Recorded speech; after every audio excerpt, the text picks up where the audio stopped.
the role of Australia's growing population is playing in the housing crisis remains in the spotlight.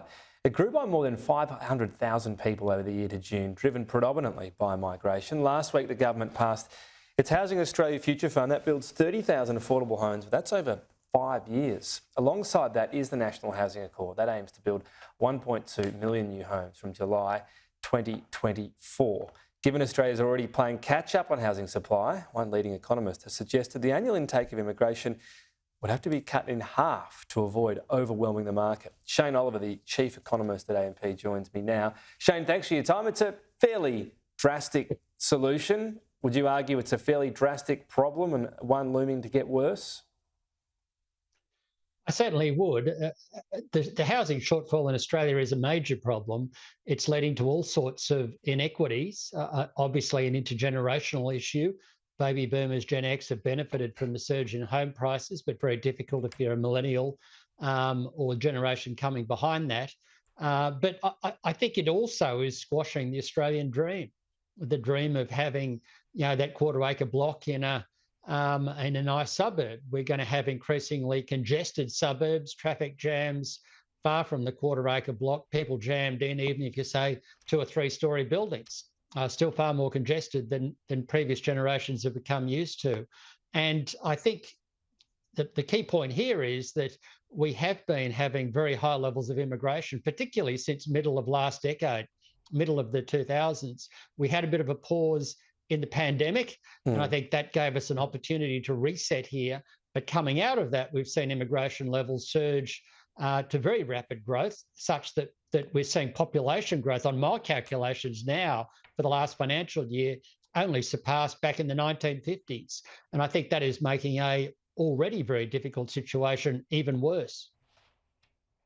When you say even worse, in very base terms, when we talk about a shortfall of housing, is it fair to say right now what we end up is a very, very tight market for both buying and in particular renting a house? But we do essentially have enough properties to cover the nation, but that a genuine shortfall could arise in the next few years, and that will lead to situations of people just having to try to stay in more emergency accommodation, staying on friends' couches, whatever it might be.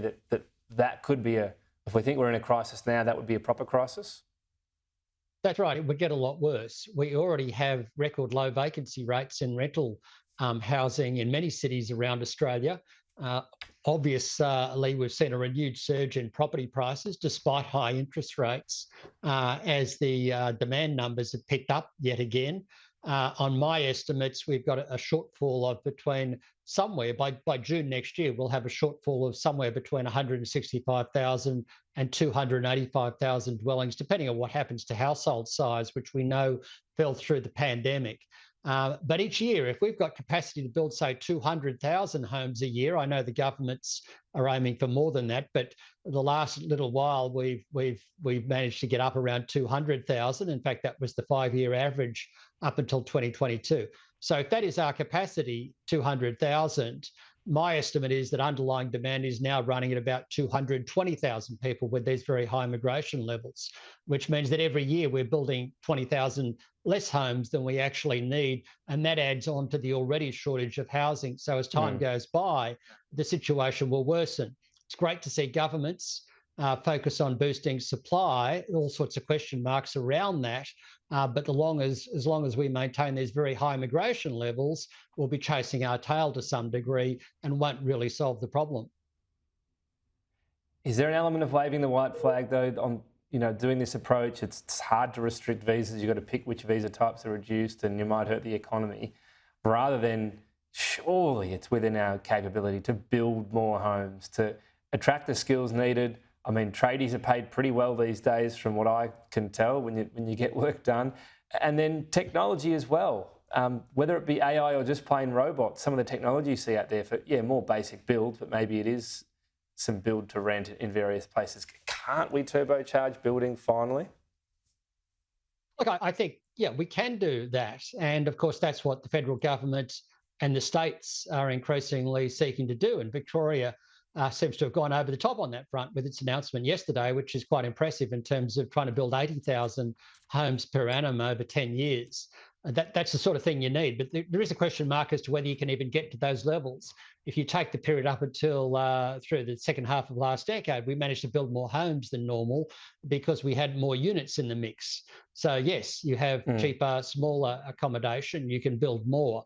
But by the same token, that still only gets us up to maybe 200,000 homes, maybe a little bit more at a stretch. But I very much doubt we're going to get to the 240,000 homes that the federal government is promising, let alone the 80,000 that Victoria is seeking to do per annum.